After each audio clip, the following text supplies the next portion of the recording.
大阪市都島区にある生徒層のいいところ、セラピー犬編。今日は生徒層の説明会に参加してくださりありがとうございます。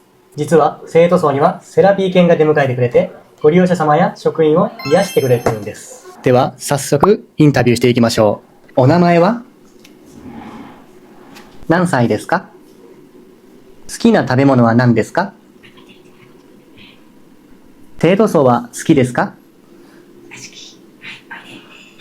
もう生徒層で働きたくなってきたでしょ。好きなことを楽しく仕事にできるのがここ生徒層です。次は生徒層の施設内をご案内しますね。行きたいです。